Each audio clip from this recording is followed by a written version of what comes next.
He's finishing up dessert. Okay, okay. Thank you for sticking around. It's exciting. Maybe Joaquin will be here in a minute. Okay. I just want to say you've made the most extraordinary film. Congratulations, sir. Thank you. Seriously.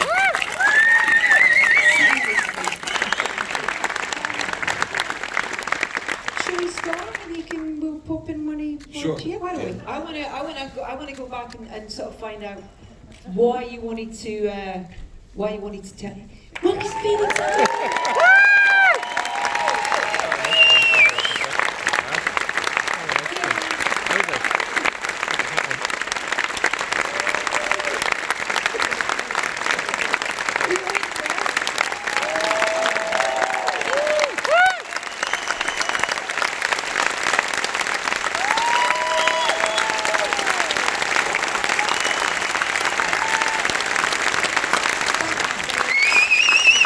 He was in the wrong theater. He went to Goldfinch and he was saying. I literally was standing outside of the door. I'm sorry. I'm so sorry we abandoned you. Sorry. We were just congratulating you guys on this extraordinary film. And Todd, I was asking you, why did you want to tell this story? Was it easy to find? Easy to find? The story you wanted to tell. Well, I mean, the idea was, I guess the impetus for it was to try and do a deep dive character study in the vein of sort of the films I grew up loving, and you know, it's a harder kind of thing to push through the system, the studio system nowadays, to get a movie like that made, where you can get a great actor and really, really just do some kind of intense character study. I thought, well, you know, maybe you could get it made if you made it about one of these comic book things that seem to be all the rage. And I thought it would be really interesting to take a comic book character, a villain, specifically, obviously, Joker, and really run it through as a realistic a lens as possible, to explain all the things that we know in the 75, 80-year history of a character like Joker. Why does he have that laugh? Why is his hair green? Why is his skin, you know, white? And it was a fun movie to write, and you know, we wrote it with Joaquin in mind, even though he hates to hear that. There's a lot of pressure, even though he's already in it, it's still pressure. We wrote it with Joaquin in mind, although I didn't know him at the time, and we just kind of crossed our fingers and hoped we would get him. Joaquin, I believe you had a few reservations at the start with, and I wanted to ask what it was that made you say yes, and whether the idea of something being slightly terrifying can motivate you when you're thinking about taking on a character. Sure. First, thank you all for being here. It's so nice. It's such a cool reception. Here for me, and then went and spoke to 3 other actors, and they turned it down, and then he came to me. We wrote for Joaquin Phoenix But yeah, I didn't know what to expect, and it was quite an experience reading through the script. I had so many different feelings about the character, and they kept changing, and I wasn't sure where I stood with him, and there was something that was very unsettling about that, but something that was very exciting as an actor, but then I thought as an audience member that it's rare to engage with characters in that way. So often we're told precisely what to feel, and the movie's message is almost didactic, and there was something that felt, I don't know, fresh and exciting and terrifying about it. Yeah. Can we talk a little bit about the inspirations for you? Some of the inspirations to this film from other films, you know, be that... Well, when we were writing it, Yeah. you know, there's been a lot spoken about 70s cinema, which is clearly, you know, was again the inspiration for the whole thing. Was making a movie that feels like it could have come out anytime. Well, in this one, we always said we want to feel like it came out in the summer of 1979, because it really wanted to feel like the movies again that really shaped me when I was younger, whether it's Taxi Driver, obviously King of Comedy, but also any of the Sidney Lumet films, whether it's Dog Day Afternoon. But the first inspiration for this movie was a silent film called The Man Who Laughed, which is really where it all came from. And weirdly, and we didn't know this, and it's embarrassing to say, that was also the inspiration for the original writers of Joker. The comic book was The Man Who Laughed. Only once we started researching it did we realize they were using the same reference, and it was kind of a magical thing. But yeah, we just And that's like a film from 1928 or something. Yeah, as well, isn't it? It's it's like nearly 100 years old when you think Yeah, about it. It's yeah. extraordinary. Yeah, and then what The Man Who Laughed really explored was the idea of laughter through pain, which is deeply embedded in this film, and and people always say to me, well, how did you go from comedy, because I've done a lot of comedies, into this? And I've known a ton of comedians, a lot of them. Edith, I've come through London many times, met with Edith and talked to her about these movies. And the comedians I know, a lot of it comes from pain, and it's a very fine line between comedy and tragedy. We play with in the movie, but that was just something we wanted to explore. Yeah. Joaquin, when you were exploring your kind of preparation for this role as well, one of the things that I was really interested to ask you about was studying interpretive dance, because it's such a physical role as well. I mean, I was slightly embarrassingly mimicking just that kind of amazing movement you find for him as well. Can you talk a little bit about why that was an important thing to look into to help you find the character, what you got from it? Well, I didn't know that it would be. I don't think it's something we anticipated. The script described that Arthur had music in his head, and music played a big part of this in the script.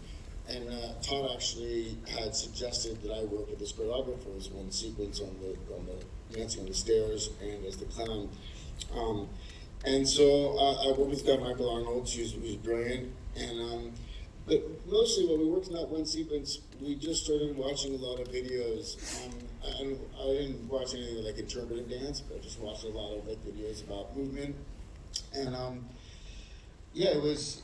think it seemed like it might be an interesting way to show the transformation, the change that he goes through from Arthur to Joker.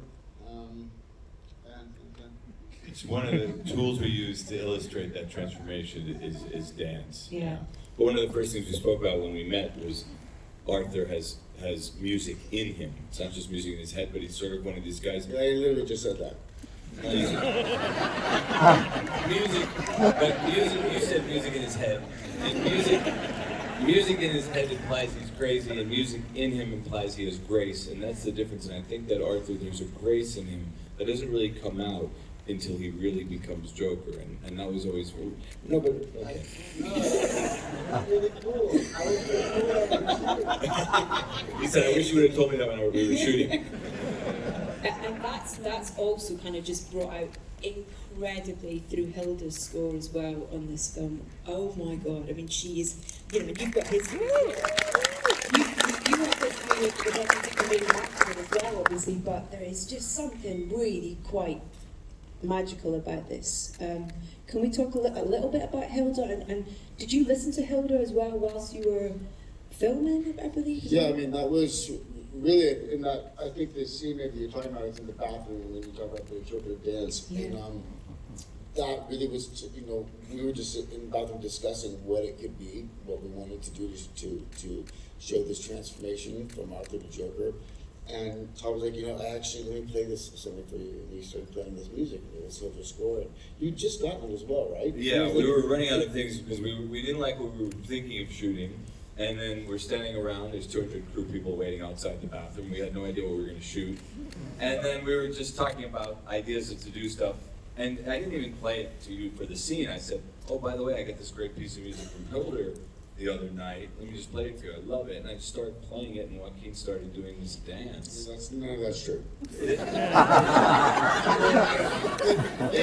have an amazing memory. By the way, I believe you, but I told that story like I know, but I'm telling you the other story. It's amazing. So what is it? No, I think that's actually right. You reminded me. That's right. That's not what happened at all. But I'll You can tell your time version. Here's embarrassing for you. Right, now it's embarrassing. I'll tell you after. It's a great story. Anyway, however it came up, he ended up just starting to move to this music as I remember it, and that became the scene. But what was interesting about Hilda was, I've worked with composers before, and generally with composers, you send them, cut footage, and they do a score to that scene. But with Hilda, because I loved what she did in Sicario 2, weirdly, I had seen that movie when we were writing, and I loved the score. And I wrote her an email and I said, I just want to send you the script, and I want you to start writing music based on the script. I don't want to send you scenes, just write music. And so all the music was really written before we started shooting. So we would play it on the set even, or play it in the camera operator's ear or my ear, or I'd play. Remember, we would watch playback and play it. Did that happen? No, the point is, Hilda really, I mean, she was a huge part of that scene and the direction that it went in and what that scene became. If it wasn't for the music, because I was really responding to the music. I mean, it was really that simple. And I mean, we saw her, I met her the first time like a week later, and we were like, you don't know how important this was, you know, so we were doing something to your music. Apparently I was only there 3 days, so. This collaboration between the two of you, quite clearly. This is something quite special. But they just get so grumpy sometimes. It's so much fun. Sometimes he gets so serious and grumpy, but then like alone, he was amazing. He's such a dreamer, really gnarly. So I do. You're taking the photos for his eardubs. Can you talk a little bit though about that, your experiences of this collaboration on set, apart from tickling his eardubs? Where you found that? Was that an instant thing with you guys on set? Of having this kind of really open, kind of synchronized idea of what this was going to be? Are you mad at me? Not at all. I'm interested to see what you're going to say. Well, I think it happened earlier. I think the first week was we were just always you're just kind of finding yourself. But that scene, that battle scene, I think was really a transformative moment, not only for the character but for us. I think we discovered a way of working, and from then on, I felt like we were communicating without having to say very much. We really had like a lot of the same ideas. So I found it very. What's going on in your head right now? Because I feel like you're stupid. No, I was thinking about It happens sometimes. It happens sometimes. You can read it. I feel like you're doing something and then he's just sitting there and going, well, give me some feedback, man. What's going on? My feedback would just be me rolling my eyes. Yeah, he does. No, I was thinking about following it up and saying, in the past, I've made a lot of movies with groups of people, hangover movies, like groups of guys. This is really the first time I made a movie about one singular person, and it really was a different experience for me, diving in with one actor. I mean, there's plenty of people in the movie, but he's in every scene in the film. Yeah. Essentially, the movie is told with his point of view. So for me, it was a really liberating thing to just go deep with one actor, and we just went into it, and it was for me speaking, the best experience of my career. Just being able to work with obviously him, but also one person in that intimate way. That happened?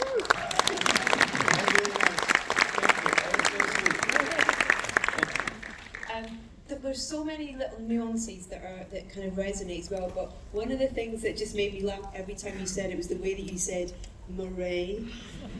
And I love it's such a little tiny thing, but it's so, I don't know, it's just a really clever thing that tells you so much about his confidence and where he is as a character. Was that you? We didn't write Murray. Some people go, Didn't it start with Randall? Did It started with another character. In fact, there's an actor here, Lee, who can stand up. Yay! Who's from?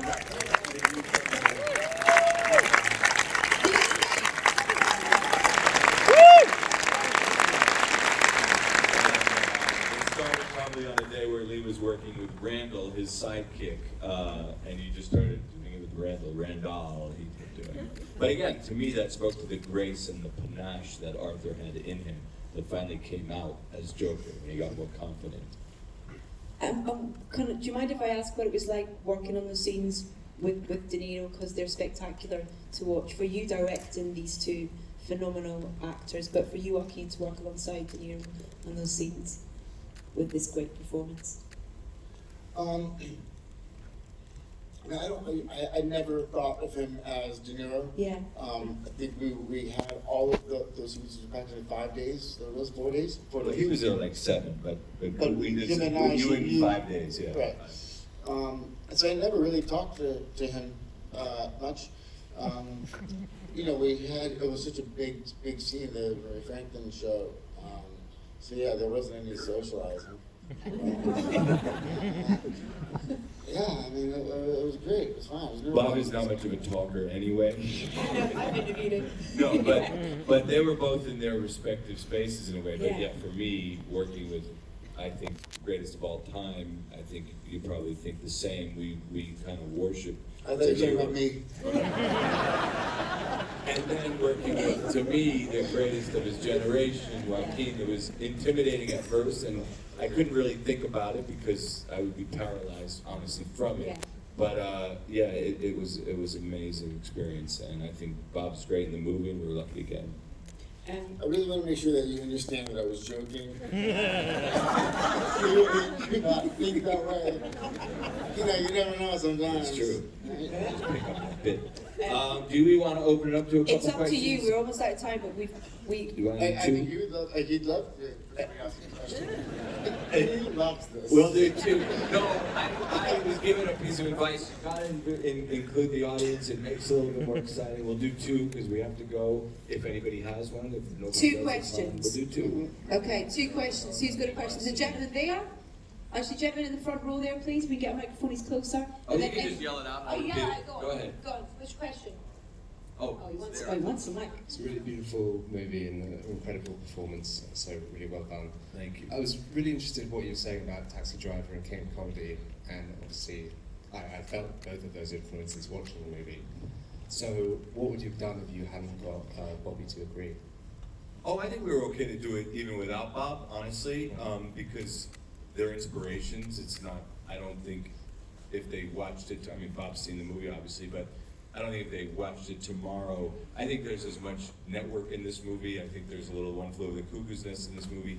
These are all inspirations, and when you're a filmmaker, well, I'd like to say I grew up, you know, studying great Renaissance paintings. I grew up watching movies and learning from movies and taking from movies and being inspired from movies. So I just think it happens all the time, and I would like to think that any of those filmmakers, any of those actors would see it that way.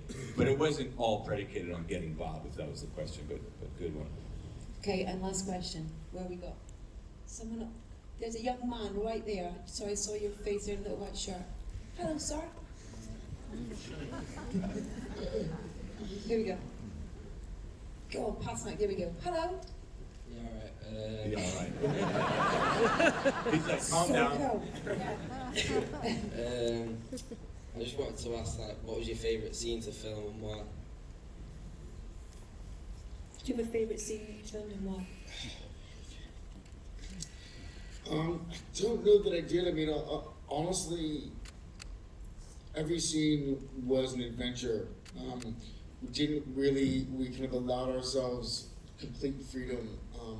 And I mean, there were times on the subway, remember, we went in and for 2 hours we shot a different version of the scene. Like, you know, it was pretty substantial, trying to change. And then after 2 hours, we're like, you know, this isn't right, this isn't working.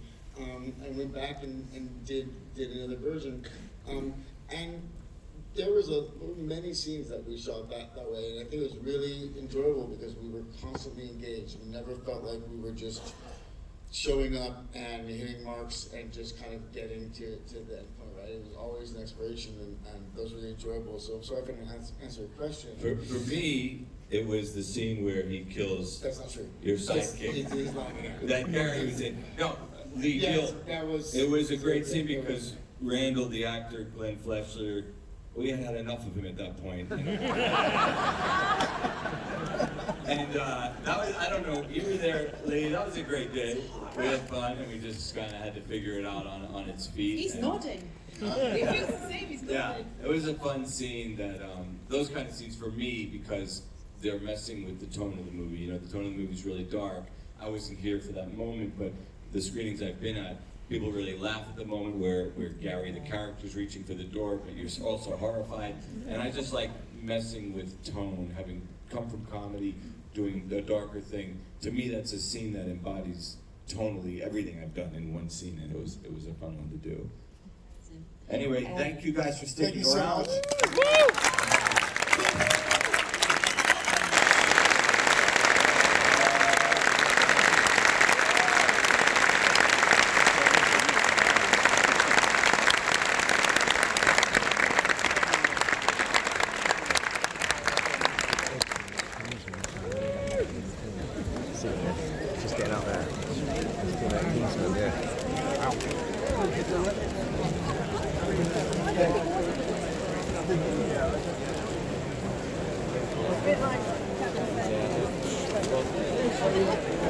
All right.